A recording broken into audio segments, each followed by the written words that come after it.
khona othe sisemtha sibusa silandela umthetho wama-Amori.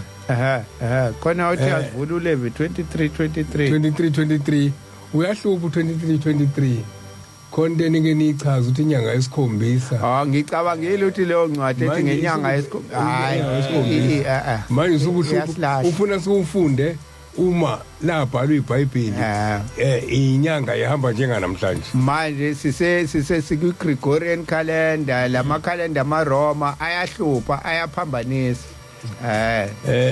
Khona ngokukhalenda lamaRoma uright mayivule isincwadi. Ngokwekhalenda lamaRoma. Kuthi ufuna sihlale khona ke emthethweni wama-Amori.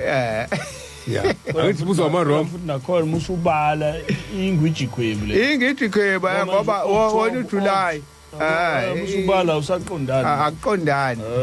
Alo 7 awushwa awuphumi. Usangeni. Awuphumi ngoba manje sithi July inyanga eqanjwe ngoJulius Caesar. Sithi August. Incwadi eqandwe ngo-Augustus nayo umbuso wamaRoma ithixo bese sithi September usept u7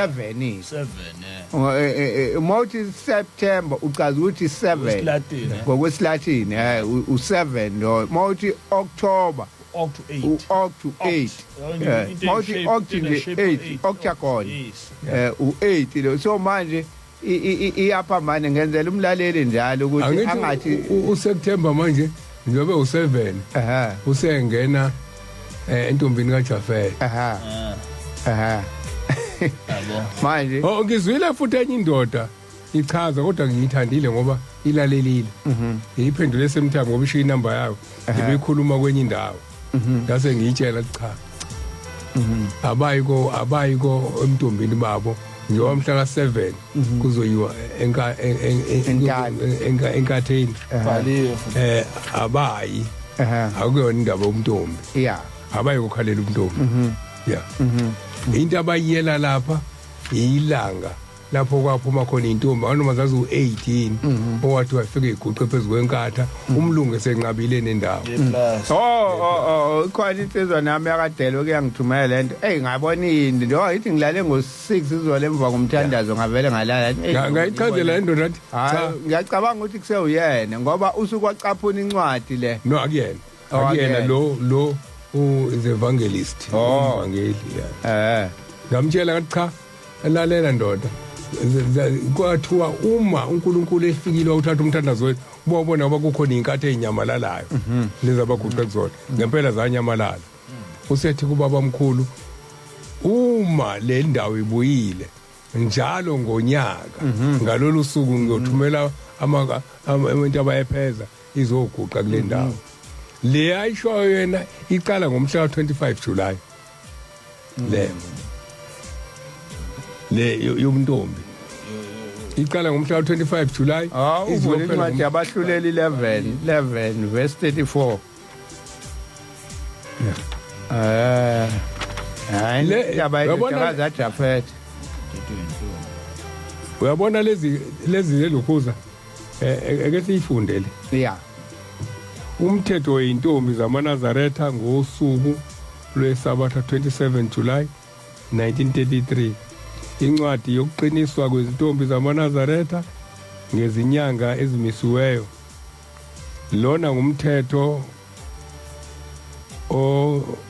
onganqamukiyo phakathi kwenu izintombi zamaNazaretha kuyothi njalo ngomhla ka25 July koba ngosuku lokungena komhlangano wezintombi zamaNazaretha onke aphansi komthunzi welanga ngomhla ka25 September kube umgidi omkhulu wezinsuku ezine wezintombi ezisemagumbini omane omhlaba wonke emaNazaretha banenhlanhla labo abayowenza bawugcine lo mhlangano ngicabanga ukuthi ke okunye ngifuna bakwazi abantu ukuthi uma uyile enkatheni sigcizelele lokho ukuze bakwazi abantu lo these sibusa umthetho wama-Amori ingane ejaha ezikoleni kodwa akufanele ngoba na ingane ejaha ezikoleni bese izingane ingeniswa ngoSeptember 25 zikade ihleli nonina noyisi